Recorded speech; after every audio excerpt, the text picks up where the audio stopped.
I won't forget that morning, not if I live to be 100. I counted the men as they marched out of the yard. They'd hardly slept for weeks. We of the CID had slept even less, but the nightmare that kept us awake was all the same nightmare. That's why we weren't surprised when the commissioner asked us up to the conference room for a bit of a talk. He'd talked to us plenty, we knew that. It didn't help any to know what was ahead of us.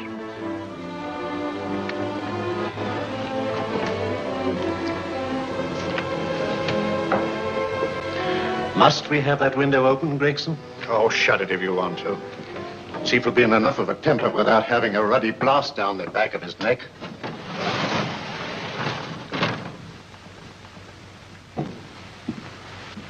Gentlemen, the commissioner. Stuffy in here. Be seated, won't you? Gentlemen, if you wish to know what able men you are, read any of the works of popular fiction that glamorize your achievements, but don't, I beg of you, read the daily papers. They might give you an inferiority complex. I hate to mention it, but we're confronted with a series of the most atrocious murders since Jack the Ripper.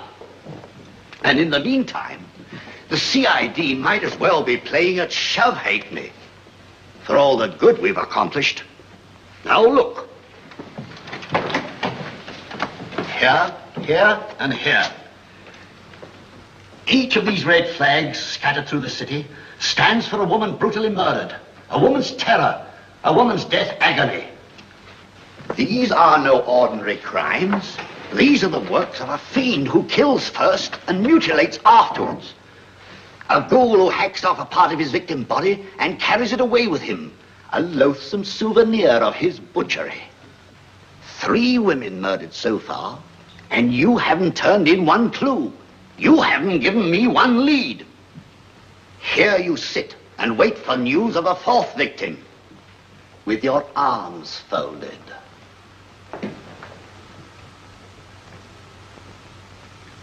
Well, we hadn't long to wait. It was down Lambeth Way where a young woman was hurrying home late last night. She saw something and stopped. It was a constable. He spoke to her and he walked along with her, just in case. He saw her go down the stairway to the basement lodging where she lived. We can only surmise what happened after that.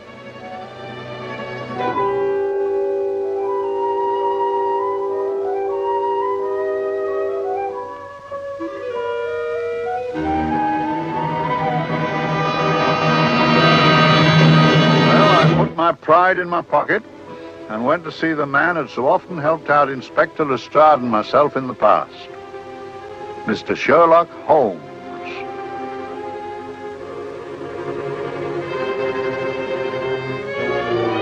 If ever a man needed help, I did.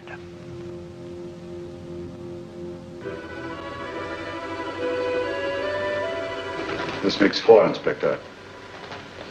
4 defenseless women here in the heart of London. And everyone with the right forefinger hacked off. Not hacked, Inspector Gregson. Cleanly, expertly severed. The work of a skilled surgeon. That's our only clue. Much about the age of my sister's girl. Is there no way of stopping this, Mr. Holmes? Yes. There's a way, somehow. The fiend that did this. I promise. I promise. We've nothing to go on, that's the rotten part of it. We can't get far without knowing the motive. Well, at least we know what the motives were not. It wasn't robbery, nor passion, thanks be, nor yet vengeance. Because they all came of totally unrelated families. Steady, Inspector, steady. Sorry, Mr. Holmes. I don't turn a hair when it's a bloke who can look after himself. A little slip of a thing like that. Yes, it's horrible. Come on, let's get a drink.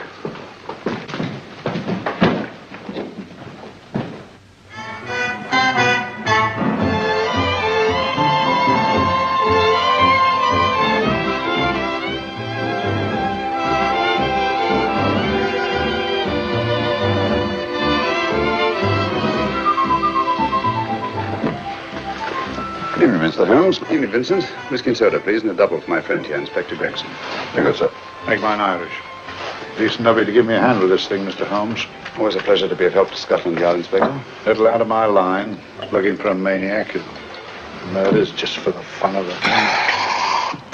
Or perhaps just to get a human finger. In all 4 cases, the murderer risked capture by stopping to secure a finger. One or 4. Who knows? He's just a madman. Perhaps there's method in his madness. If we could just trace those missing fingers. If we could just drain the English Channel, we might find a penny. Huh? Oh, thank you. Can I keep those, Mr. Holmes? Thank you.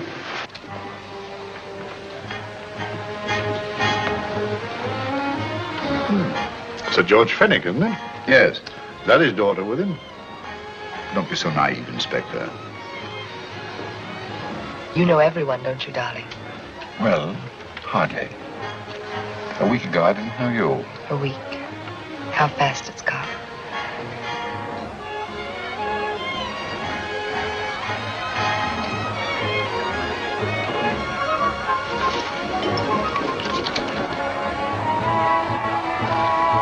I collect these things. How very quaint of you. Shall we go? Yes.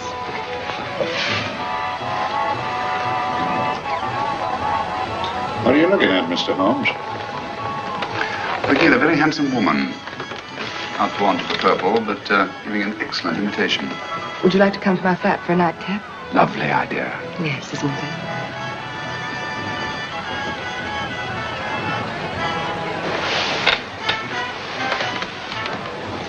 Wonder where she's taking Sir George Fenwick. Don't be so naive, Mr. Holmes.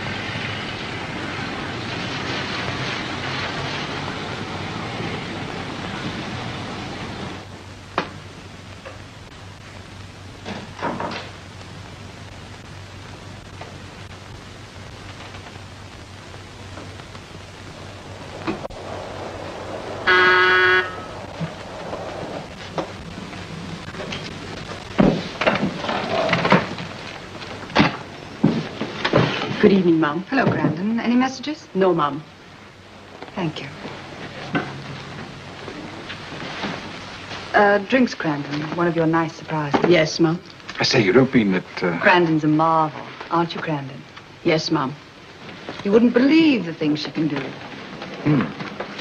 Ah, charming place. Delightful. Really? Do you think so? I'm so glad. Do sit down. Do you mind? Do I mind? What a question. I don't mind anything, really. Except not being with you. No, you really don't want me to believe that, do you? Not too seriously. Good. We're both quite grown up, aren't we? Quite.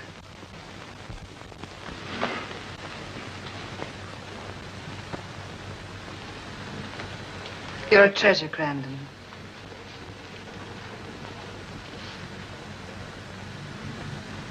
And lower the lights a little as you leave.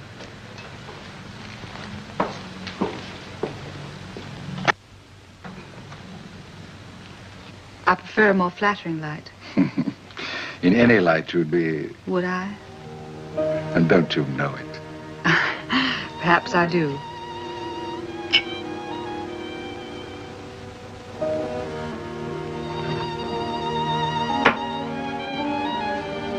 Oh, that priceless woman. You wouldn't believe it, but she's absurdly romantic. She loves dreamy music, and she thinks that we... But we do, don't we? Do we? Well, it's rather soothing, restful. Yes. And we all need rest at times, like tired children who've played too long. You've played with wooden soldiers, I suppose. Funny. Hadn't thought of that for years. Toy boats were my special joy. Anything I could set afloat anywhere. Like this. And this. Toy boats sailing into the Never Never Land. The land of beautiful dreams. Look. Look, odd, isn't it, how the light is reflected? Little specks of light that move and move, like stars on a slowly moving stream. You know, Holmes, I'm very sensitive to atmosphere. No? Yes, I can tell by the feel of this room there's been a murder committed here. It may interest you to know, my dear fellow, it was the other side of that door at the foot of the stairs that the poor girl was murdered. If only I could find it. Find what? The one thing these unfortunate victims have in common that might give us a motive for these murders. There must be something. Another Jack the Ripper, if you ask me, a homicidal maniac. No, Watson. In the case of Jack the Ripper, there was one thing in common. His victims were all from one walk of life, living in the same section of the city. In this case, the murderer chooses his victims from all walks of life and from different sections of the city. No, my dear fellow, this is not the work of a homicidal maniac. It's something infinitely more sinister. You mean the creeps? What on earth are you talking about? Watson, I'm convinced that these murders are only incidental to some larger and more diabolical scheme. That may be, but why the severed fingers? The answer to that question, my dear fellow, is our only hope of solving these mysteries. Dear sister, I am so happy. I had such a lovely holiday at Brighton with you and Alf. And I'm looking forward to being with you again. Poor little thing. Sort of raises a lump in your throat. I can picture her sitting here happily writing this letter. And I'm not bit realizing that she's shortly going to her death. Hello? Gregson. Oh, there you are, Mr. Holmes. I've been looking for you everywhere. What's happened? Murder in Edgware Road, not half an hour ago. Woman? Yes. And the right forefinger cut off clean.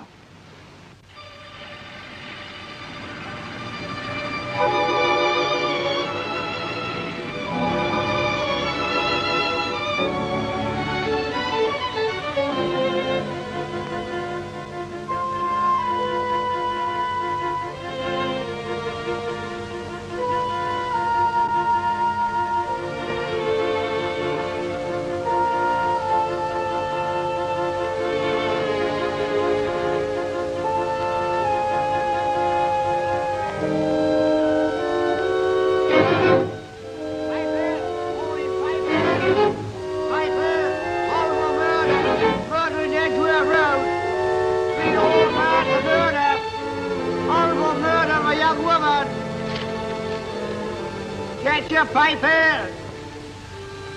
All for murder! Piper! Piper! All about the murder! Morning, Piper! All about the murder! Piper! Horrible murder! Now the young woman found murdered, Piper, sir! Horrible murder! Piper! Piper! Read all about it! Get your Piper! Murder in Edgware Road! Horrible finger murder. Shocking murder. Murder in Edgware Road. Horrible murder of a young woman. Read all about the murder.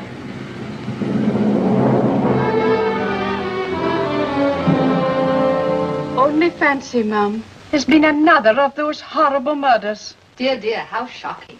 Yes, Mum. I really don't feel quite safe here myself. Oh, dear.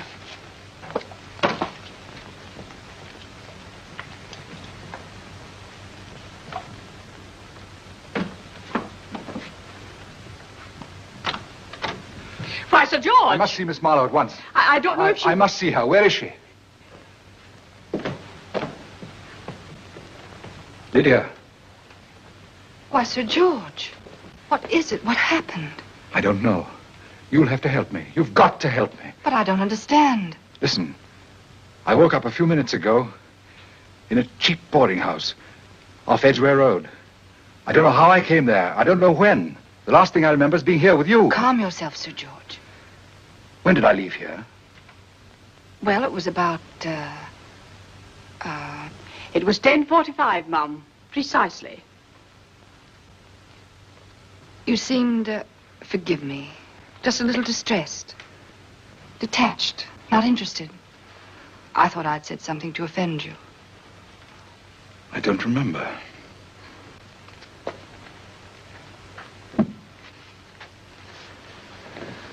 I can't remember. Tell me, has this happened to you before? Before? Well, there is such a thing as amnesia, you know. If it was 10:45 when I left you, it was 9 this morning when I woke. Over 10 hours lost.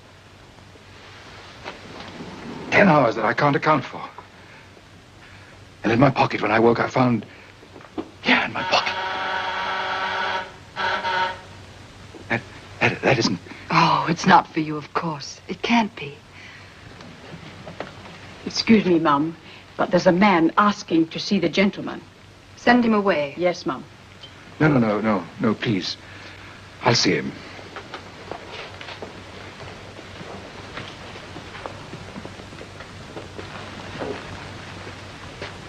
Well, delightful room. Not much like the place you woke up in this morning.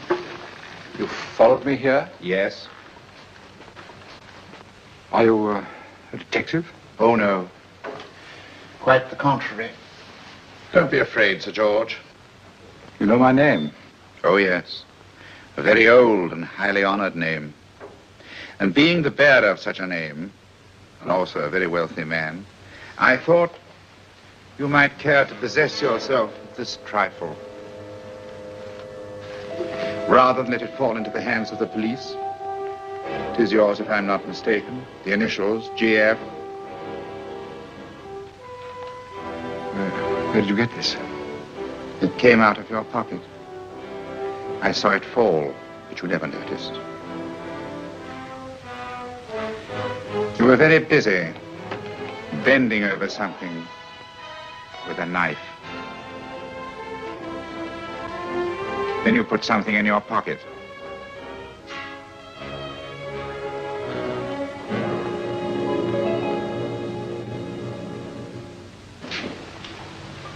Come along, Holmes, come along.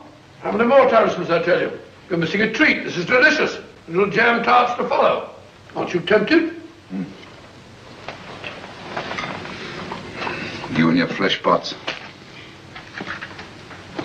They tell me that fish is good for the brains. Brains haven't any. You realize that a whole day and a night have gone by since that bestial affair in Edgware Road? I'm as much in the dark as ever.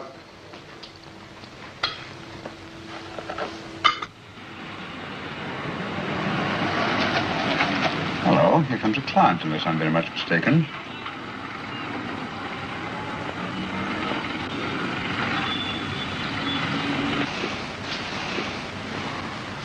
Well, attractive.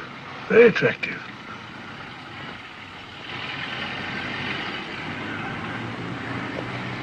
Obviously, she left home under the stress of some very great emotion. How do you know that? She isn't wearing any gloves. A startling omission in a young lady of fashion. No, she didn't put her coat on. Open car, too.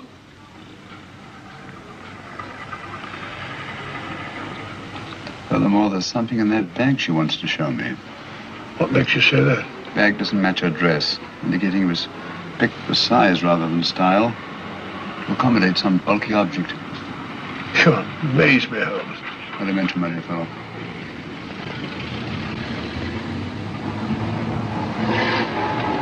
Well, that's interesting.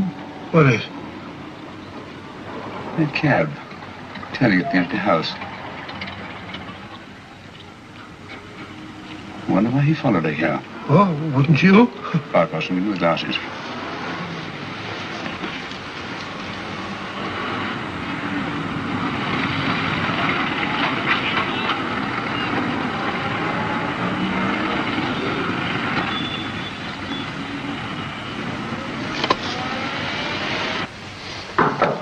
Well, we shall soon know. Yes, Mrs. Hudson? It's a young lady, sir. Most urgent. Ask her to come in. Go right in, miss. Mr. Holmes? Yes, this is my friend, Dr. Watson. How do you do? How do you do? Mr. Holmes, You must excuse me, please. Yes, well, won't you sit down? Come on. May I? It's quite all right. Thank you.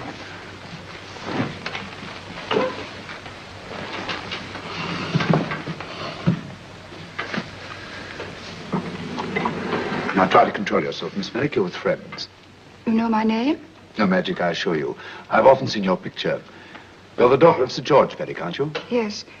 It's about my father that I... What about your father, Miss Fenwick? Oh, I don't know what to do. He's always been the nicest, dearest person. Only since Mother died. Yes, but we know. So I didn't think anything of it when he was away all night before last. But he didn't come home until yesterday at tea time. Didn't come in for dinner at all. Just paced up and down in the library hour after hour. I begged him to let me in, but he wouldn't. Steady, steady. Now take your time. I couldn't sleep a wink last night. Then I started hearing things. Hearing things? What sort of things? I heard someone in the garden underneath my window.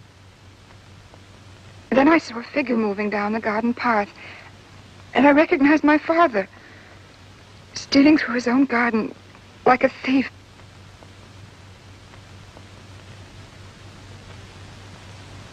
He had a spade in his hand. And he stopped by the greenhouse where he started to dig.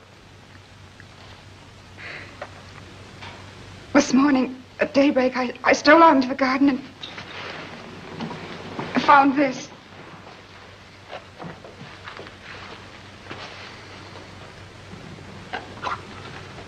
A finger. A human finger. Bring up Scotland Yard, will you, Watson?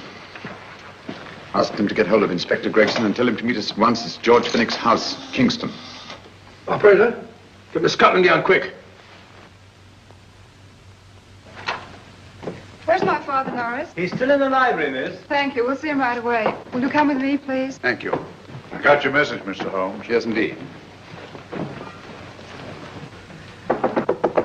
Dad, may I come in?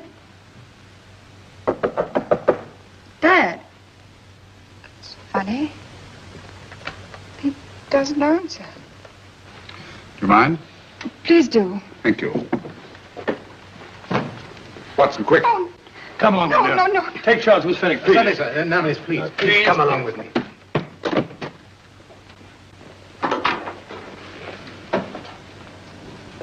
Dead? Yes.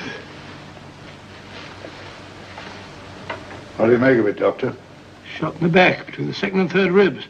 The bullet undoubtedly penetrated the heart. Look at the powder marks on his coat. I was afraid of this. What do you mean? Don't you remember the man in the cab who followed Miss Fenwick to Baker Street? Well, you don't think he had anything to do with it, do you? I think it's reasonable to assume that he tipped off someone that I'd been sent for.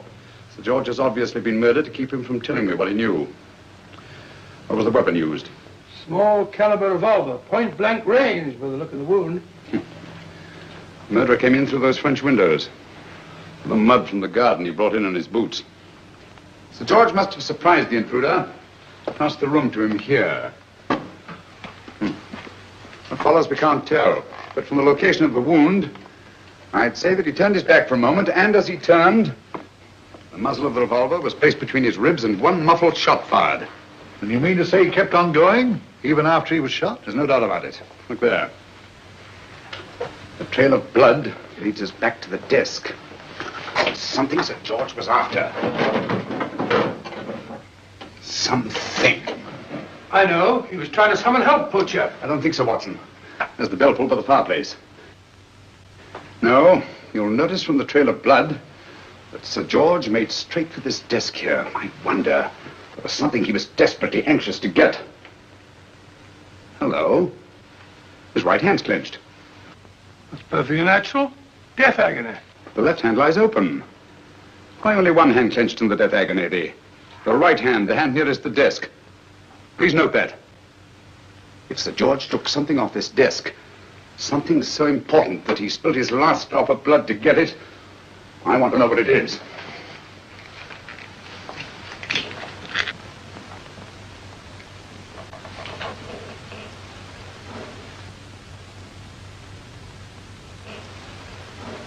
It's nothing but an ordinary match folder. Where does that lead us? I imagine to something very important, Gregson. This match folder's from Pembroke House. Why shouldn't it be? He was there, you know. We saw him yesterday. Yes, but the effort he made after he was shot to get hold of this match folder. It's just possible he wanted someone to remember Pembroke House. He may have wished to recall it to someone who saw it there. Someone who, like ourselves, saw him with a woman.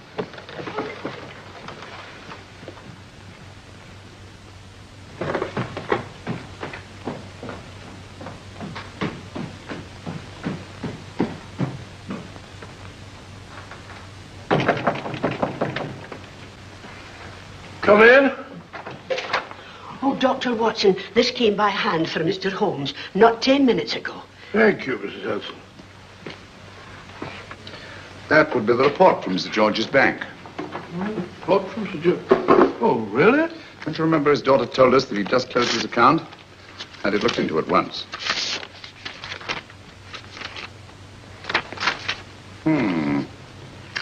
He drew out his entire balance in cash, nearly £10,000, yesterday, just after that young woman was murdered.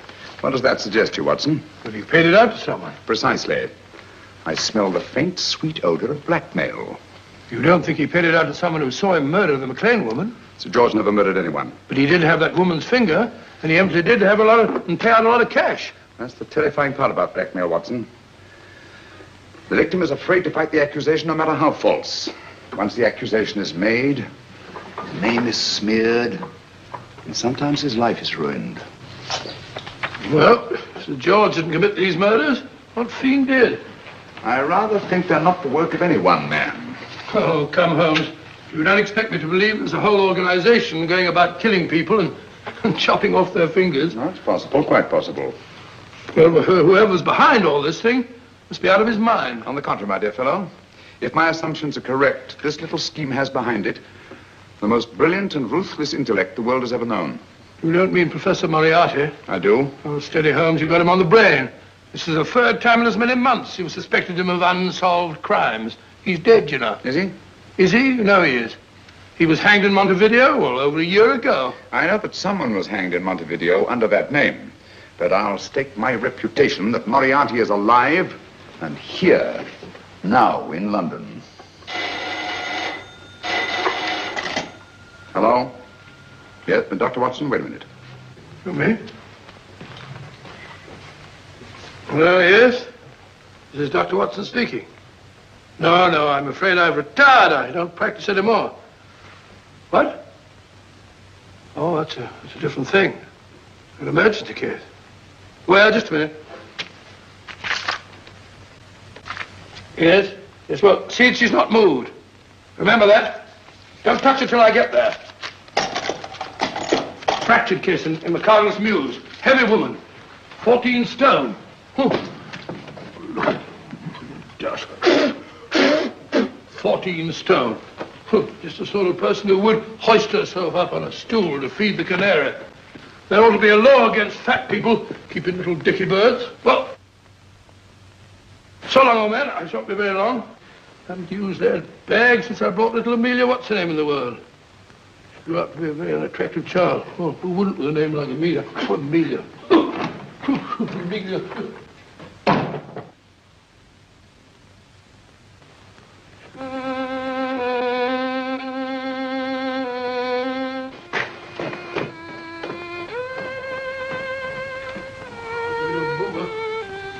People are so stupid about accidents.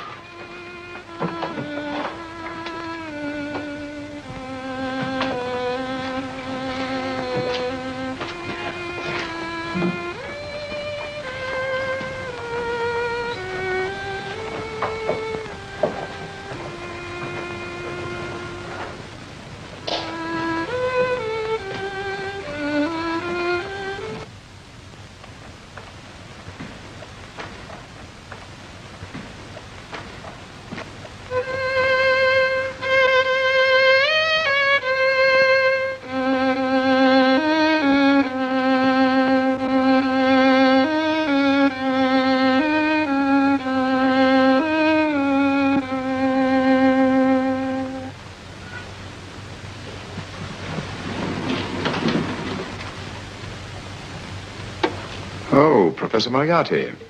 Not that I wish to appear inquisitive, but to what am I indebted for the pleasure of this visit? Scotland Yard will be interested. It's very convenient for me to have Scotland Yard think that I'm still dead in Montevideo. I never dreamed of fooling you. Thank you.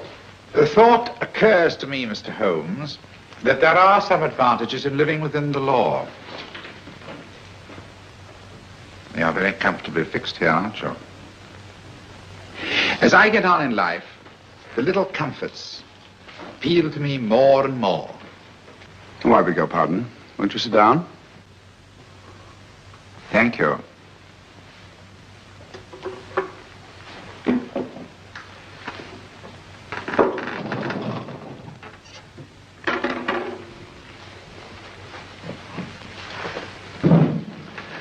And now, Professor Moriarty, what can I do for you? Everything that I have to say to you has already crossed your mind. And my answer has no doubt crossed yours. Yes, final? What do you think? I shall not rest until you are hanged for the finger murders. You've no proof, you know. No, not a shred. But I have you. I could turn you over to the police here and now. You could. But if you did, you'd never see Dr. Watson again. Oh, the telephone call. Quite. I rather assumed you had taken some such precaution. Or I should have snatched up a revolver and indulged in a fit of heroics when you came in. Very smart, aren't you? Not smart enough. Or I should have anticipated you. But if any harm comes to Dr. Watson, I shall seek you out. I shall not rest until I find you, and when I do... No harm will come to Dr. Watson this time. But I can't answer for the future. Mr. Holmes, I should strongly advise you to drop this case. Don't be silly. Think it over. We've had many encounters in the past. You hope to place me on the gallows. I tell you I shall never stand upon the gallows. But if you are instrumental in any way in bringing about my destruction, you will not be alive to enjoy your satisfaction. And we shall walk together through the gates of eternity, hand in hand. What a charming picture that would make. Yes, wouldn't it? You know, I really think it might be worth it.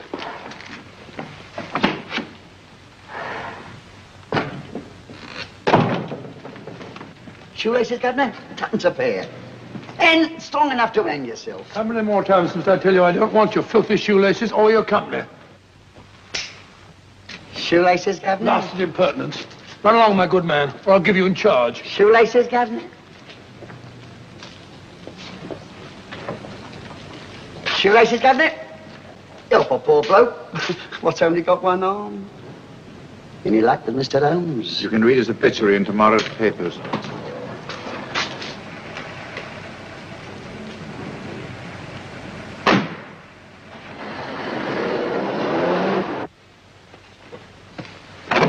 Oh, there you are, Watson. Come in.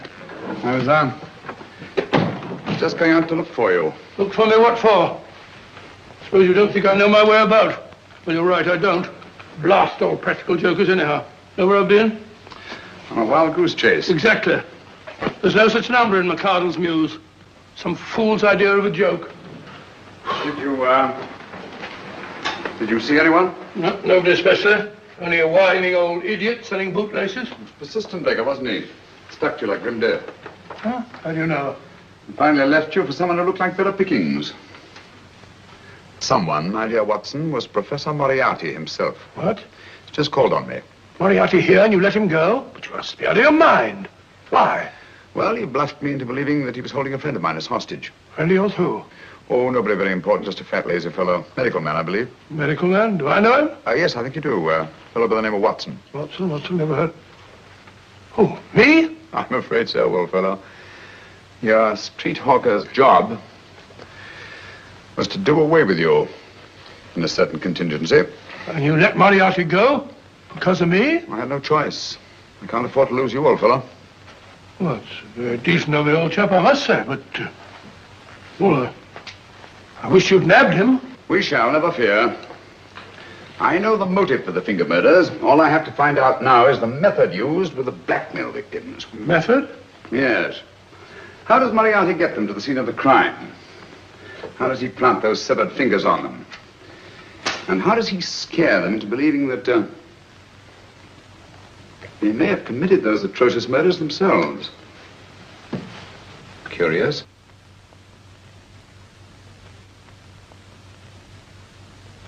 Very curious. Huh? Curious? What's curious? That window in the empty house across the street. First floor front. Huh? What's wrong with it? It's open. Why shouldn't it be open? Well, it wasn't open half an hour ago. I'll stake my life on that. Oh, that's not our business.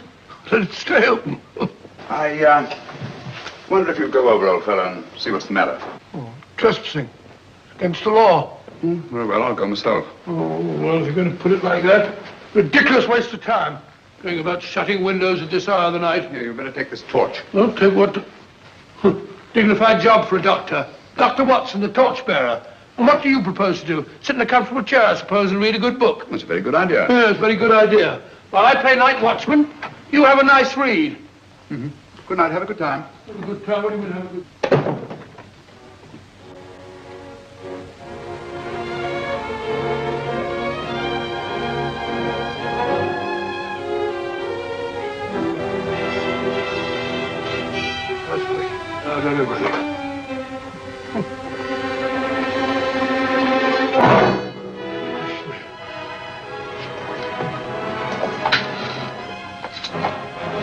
for?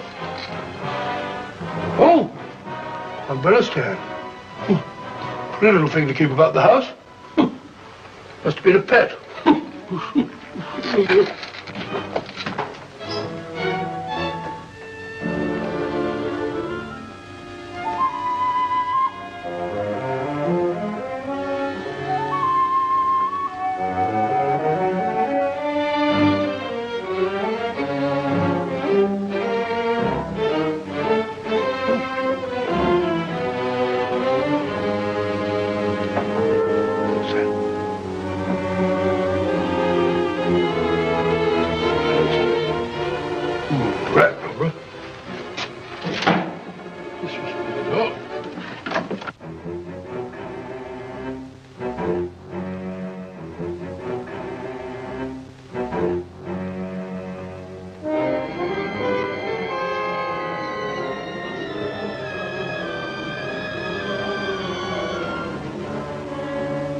While he sits comfortably reading a book.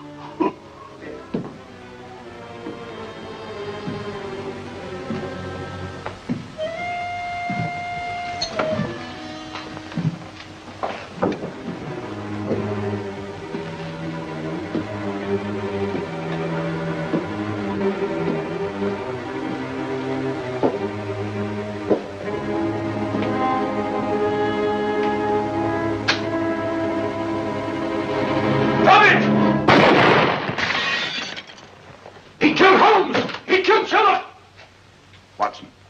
You? But I saw him shoot you a second ago. Not me, my dear fellow. Merely the bust of Julius Caesar. Incidentally, you may have noticed that all through the ages, prominent men have prominent noses. Oh, I'm afraid we're in for terrible trouble again with Mrs. Hudson. Windows smashed, plaster all over the floor. Get up, you.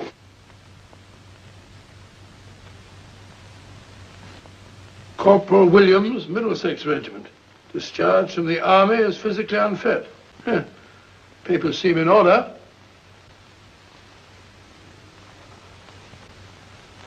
Now, Corporal Williams, you've seen service in the Far East, haven't you? The East? I thought so.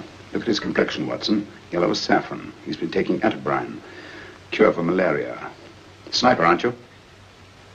Sniper? Why did you try to kill me? I had to kill him. I had to. Oh, snap out of it. Stop it, Watson. He's shamming. No, he isn't. Who told you to kill me? She told me. She told you? She told me I couldn't miss. Well, luckily you did miss, you murderer. He isn't a murderer, Watson. Listen, Corporal Williams. She told you you had to do it, didn't she? I had to do it. I've got it, Watson, I've got it. Got what? The method used in the finger murders. Well, what is it? Hypnotism, my dear fellow, hypnotism. And it wasn't against his nature, that's the devilish part of it. They picked a man for that purpose whose job was sniping. Who are they? Professor Moriarty and his finger murderers. William spoke of a woman. I think you'll find that she asked him home tonight for a drink. Nice quiet rooms, soft lights, music. You got it all pat, Mr. Holmes. What's the lady look like? Oh, up 30, nice figure, blonde, lustrous eyes. Oh, really? Got a phone number? Oh, so? Williams will give us her address. Look after him, Gregson. Don't let anyone come near him. He's our key witness in the finger murders. Well, I hope you're guessing right, Mr. Holmes. Get up, Williams. Now, go with Inspector Gregson anywhere he tells you. Come on. Yeah. Ring me as soon as he comes to himself, will you? I will. Good night, gentlemen. Good night. Well, if you believe that fellow Williams was hypnotized, I suppose you think Sir George Fenwick was hypnotized too. Yes, I'm quite sure of it. Have a cup of tea? Thanks, old boy. Nothing to eat. Well, why didn't these people make Sir George do the murder himself? Because they didn't want to get him hanged. They wanted to blackmail him. Well, who do you think the actual murderer is? One of Moriarty's gang. A diabolically simple technique. Kill a woman. Yes, but why cut off the fingers? My dear fellow, don't you understand? The severed finger is what links the blackmail victim to the murder. He wakes, finds the grisly thing in his pocket. He doesn't know how it got there. He's no idea that he's been hypnotized. For all he knows, he may have committed the atrocious crime during some dreadful lapse of sanity. In that state, when he's utterly demoralized, the blackmailers take over. Is that it? Undoubtedly. You see, they swear that they saw him commit the murder. And being human, the victim will pay anything rather than stand trial on a charge that will make his very name loathsome. Oh, it all fits in if you believe in hypnotism. Yeah. The only possible explanation. You think the hypnotist is that woman with the blonde hair, the lustrous eyes, the woman you invented? I didn't invent her. I saw her. What on earth are you talking about? That woman, my dear Watson, was with Sir George when he left Pembroke House. I saw her there. I shall see her again, and Williams will lead me to her. That's why it's so important to keep him safe. He will identify her.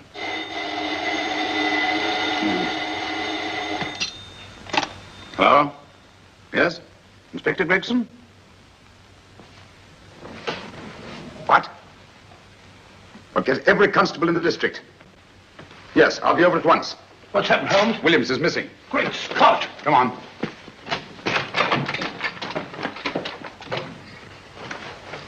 Lorry crashed into Gregson's car. During the confusion, Williams disappeared.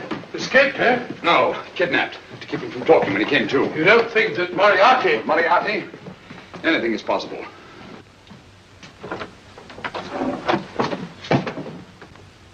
Williams! Dead.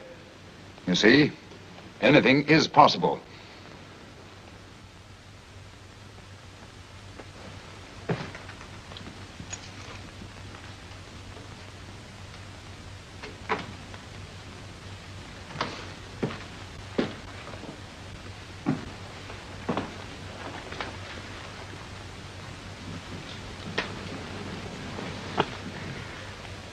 Oh, good morning, Professor Moriarty. You startled me. I'm dressing another dolly, a dear little nurse. Is there anything wrong with your finger? Just a splinter. Nasty things, splinters. Most trying. One can't be too careful, but I'll get it out for you. I have the very instrument to help you. Sharp enough to split a hair. Put those tools away until they're needed. But they're not tools, sir. They're instruments. Put them away. Is Lydia in? Yes. But really, you should let me. Get dressed. Holmes and Watson just left Baker Street for the Mesmer Club. Mesmer Club? The meeting place of all the top hypnotists in London. Do you suppose that Mr. Holmes is onto our method? If he suspects, it's merely a suspicion. It's our business to see that it ends there. I hope you're right. Williams passed away before he could talk, remember? What do you want me to do? Go to the Mesmer Club, meet Holmes, and induce him to come back here. Isn't that a bit dangerous? Every meeting with Sherlock Holmes is potentially dangerous. However, you say he didn't see your face at Pembroke House. And how would you suggest I get Mr. Holmes to accompany me here? Kidnap him? Oh, no. Holmes has one weakness, his insatiable curiosity. If you can arouse that, you can lead him anywhere. It's up to you to take advantage of any opportunity that may arise. This way, please, gentlemen. I'll tell Dr. Onslow that you're here. Thank you. So this is the Mesmer Club. If you ask me, hypnotism is a lot of mumbo-jumbo. Oh, come now, Watson. As a medical man, you must admit that hypnotism has its place in modern science. That may be, but 90% of hypnotists are crooks of the worst kind. Nothing more than a lot of charlatans exploiting weak-willed morons. Ah, Dr. Onslow, I believe. Happy to meet you, Mr. Holmes. Your brother Mycroft suggested I might be of help to you. He's a valued member of our little group of charlatans and crooks. Oh, beg your pardon, sir. I didn't know you were listening. Behind the curtain. My friend, Dr. Watson. Oh, delighted. How do you know? I wonder now. You see, we're in the midst of a little experimental session at this very moment. If you'd care to join us. Oh, certainly, certainly. That'd be very instructive. Oh, well, will you follow me? Thank you. Why should I know somewhere behind the blasted curtain? In treating his patients. But today, the therapeutic value of hypnotism, as we now call it, is conceded by innumerable physicians. Especially is it of value in surgical cases where the administration of local or of general anesthetic is inadvisable. Inadvisable poppycock. Oh, sorry. For the sake of latecomers, I may say that I have placed this subject under profound hypnosis. In this condition, he can feel no pain, even under applications which normally would be excruciating. Excruciating? Oh. Excuse me, please. Carter, you are having a peaceful sleep. You feel nothing. Your arms and your hands are without sensation. Mowbray, the long needle.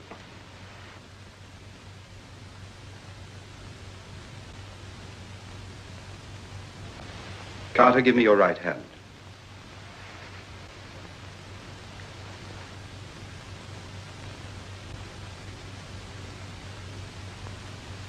As you observe, the needle has been thrust completely through the subject's hand. No feeling, no pain. This lack of feeling is the one infallible test of profound hypnosis. Nonsense. Fellow's full of drugs. Well, isn't he? Definitely not, Doctor. Wake up, Carter, wake up. You feel well and rested, remember. No pain anywhere. Wake up, wake up. I say, when are you going to begin? All through, Carter. Stand up. This way, sir. And, are these all the people that come here? Oh, no. Others keep dropping in all the time. I suppose it's all right for those who believe in it, but of course, I'm a professional man myself. Then you don't believe in hypnotism, Dr. Watson? Oh, I don't deny that there are certain types of hysterical, feeble-minded people who go under if you point your finger at them. But anyone with an ounce of character... How right you are. You see right through our little artifices, don't you, Doctor? Right through, my dear sir. Right through. Right so. But with the feeble-minded, as you say... excuse us, Mr. Holmes. Certainly.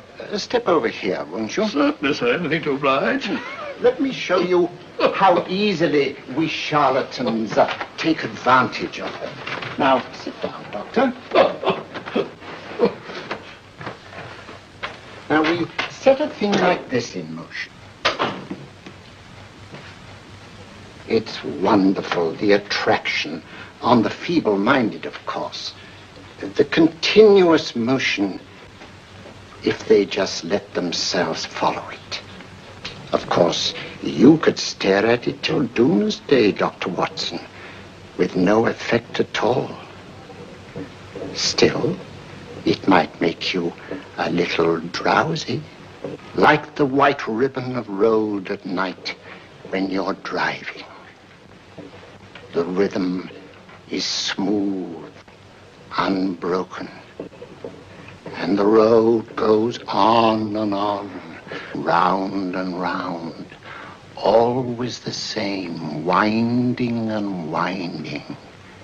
And you're drowsy, you're tired. Let the road come into you, as it were. The long road, the smooth road, the road to sleep. Sleep.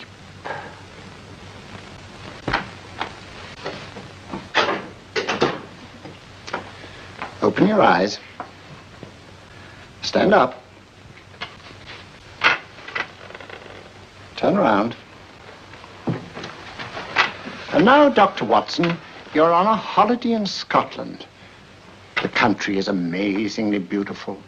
We're coming to a stream. It isn't deep. Better take your shoes and socks off.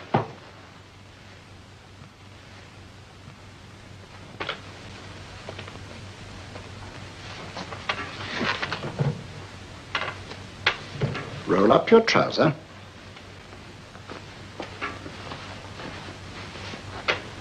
That'll do. The other leg is waterproof. Turn around. Mind the pebbles.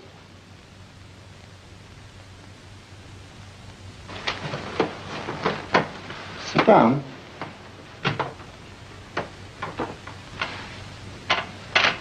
Wake up now.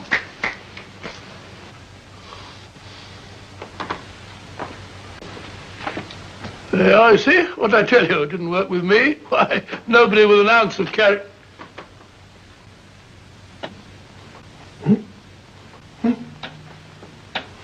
I think you'll need these.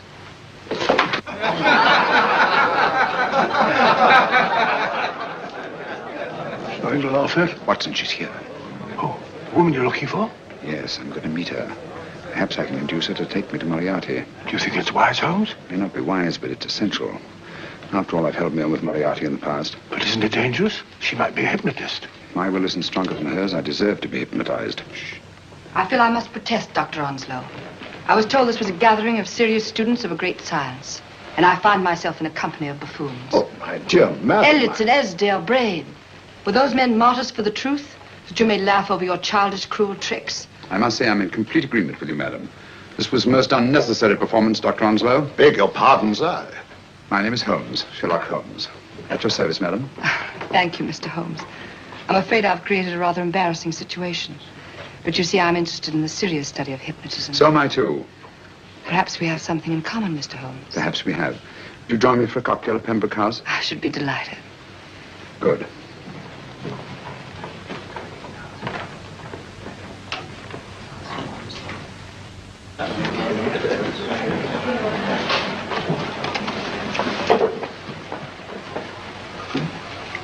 Thank you. I didn't know there was such a pleasant place in London. It was so nice of you to suggest our coming here. I thought a little pick-me-up would do us good. You mean you thought I looked... I like the way you look. Thank you. I suppose I did lose my head a little at the Mesmer Club. But you see, hypnotism is almost a religion with me. I know so well what it can do to help and heal. And I can't bear to see it used for trivial purposes. I know very little about it. That's why I went to the Mesmer Club. You see, I'm rather puzzled just now with the case that I'm working on. How fascinating. Tell me about it. It's the murder of Sir George Fenwick. Fenwick? Who's he? Quite a well-known figure. Odd now I come to think of it. The last time I saw Sir George was here at Pembroke House. Strange. Yes, isn't it? He was sitting, I believe he was sitting at this very table. Cigarette? Thanks. Do go on. There was a charming lady with him. He was lighting a cigarette.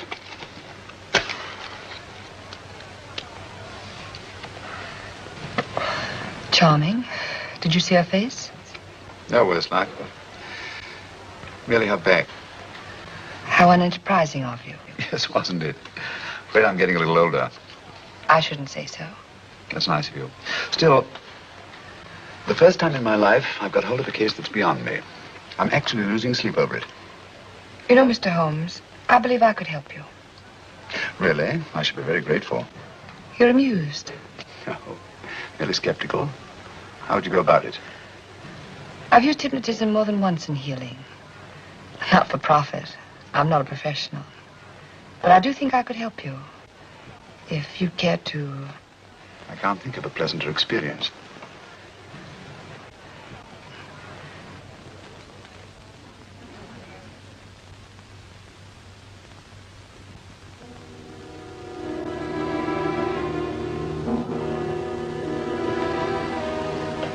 Low lights, music, is that all there is to it? You must relax, Mr. Holmes. I'm afraid you're a rather difficult subject. So I thought perhaps a little help. Materia medica might be advisable. Drugs?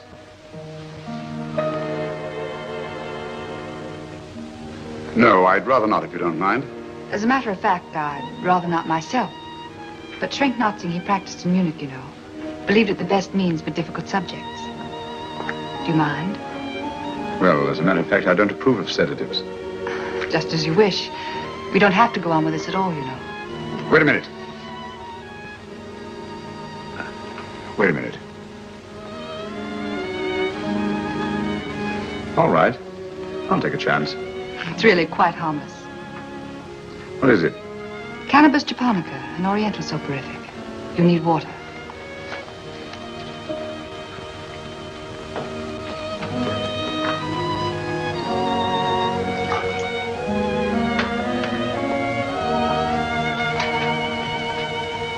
Thank you. Now sit down, Mr. Holmes.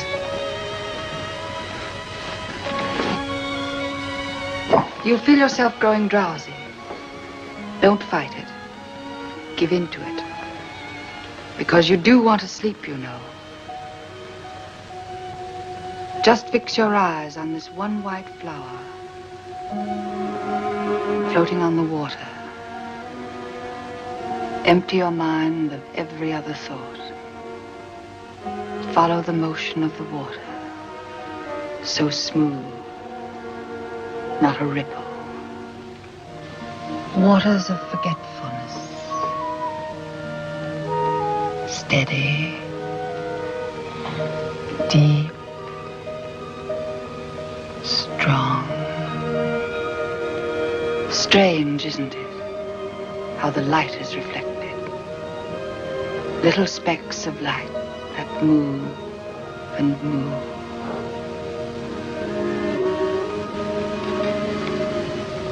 It's restful here. It's peaceful. It's friendly. And you're very close to finding what you're looking for. You'll find them soon now. The guilty ones. When you're rested, gentle waters closing over you. Steady, deep, strong, drawing you down, down, down.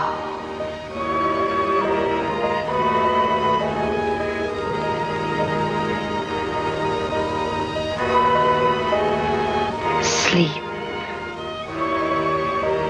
Sleep. Sleep.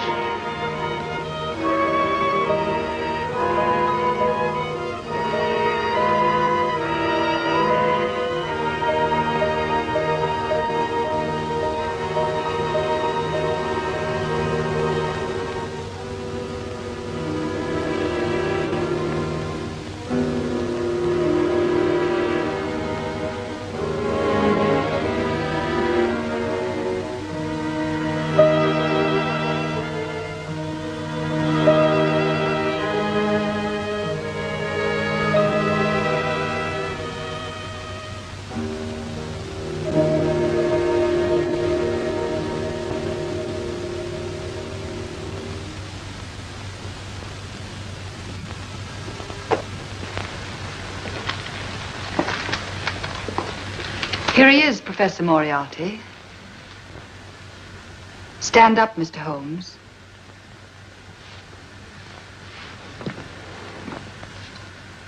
Open your eyes. Face this way. Are you satisfied? We are dealing with a clever man. He may be shamming. There's just one infallible test for profound hypnosis. You ready, Dr. Simnel?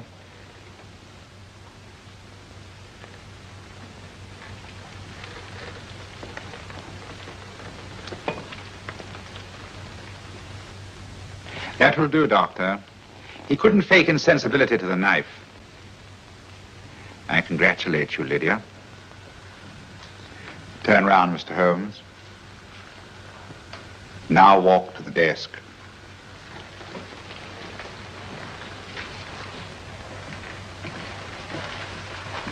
Sit down. Take that pen and write what I tell you to write. I have at last found a case which I cannot solve.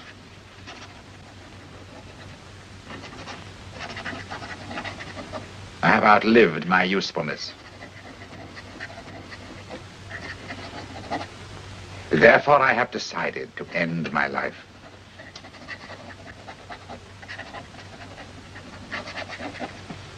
Sign your name. Now blot it.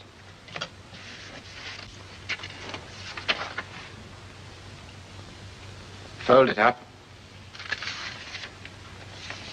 and put it in your pocket. Come, Mr. Sherlock Holmes. Go out onto the terrace. But it won't look like suicide, sir. I'm sorry, but Mr. Holmes' injuries must all be self-inflicted.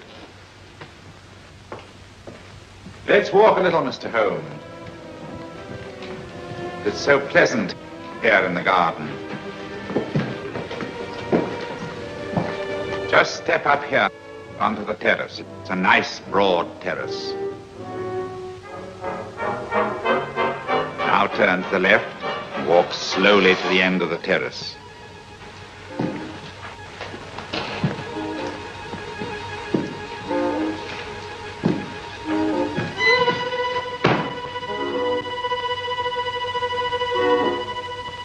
Don't stop. You must walk to the end, you know.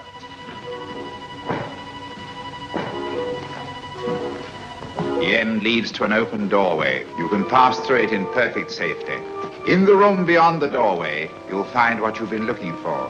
Must you drag this on? This is the moment I've been anticipating for a long time, my dear. Go on, Mr. Holmes.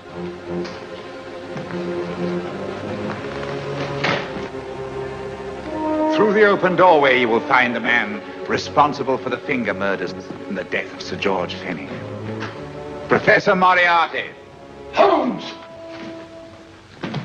Stand still. What a beautiful view, Watson. I'm quite enjoying it. No, you're not. You're hypnotized. You're under a spell. Stand still. Don't move. Steady, Holmes. Steady does it. Stand perfectly still where you are. Nonsense, Watson. You don't know what you're doing. Of course I know what I'm doing. You mean you're not hypnotized? Certainly not. Then get off the wall, you idiot. Oh, look out! Holmes! Oh, what were you doing up there? Holding the fort until you arrived. What kept you? Well, I ran into a spot of trouble on my way to Scotland Yard. I was arrested for exceeding the speed limit. Your luck seems to hold, Mr. Holmes. Well, I'd hardly call it luck, Professor. You see, I substituted a drug of my own for the one that this dear lady pressed on me. You are clever, aren't you? A drug that, although it leaves the subject conscious, renders him quite insensitive to pain. That accounted for my lack of reaction to Dr. Simnel's knife. Well, Gregson, quite an impressive haul. Even Inspector Lestrade himself couldn't have done any better. Thanks, Mr. Holmes. Take him away. All right, put her in the van. I was right, Mr. Holmes. You are a difficult subject. Thank you. And now, Professor, our score is settled. Au revoir until I see you on the gallows. The rope has not been made that'll go around my neck. Come on.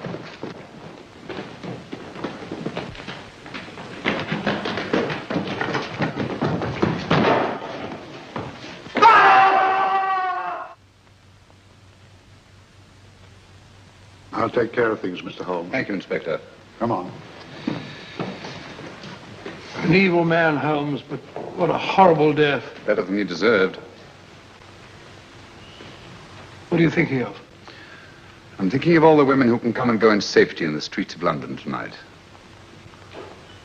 Stars keep watch in the heavens. And in our own little way, we too, old friend, are privileged to watch over our city.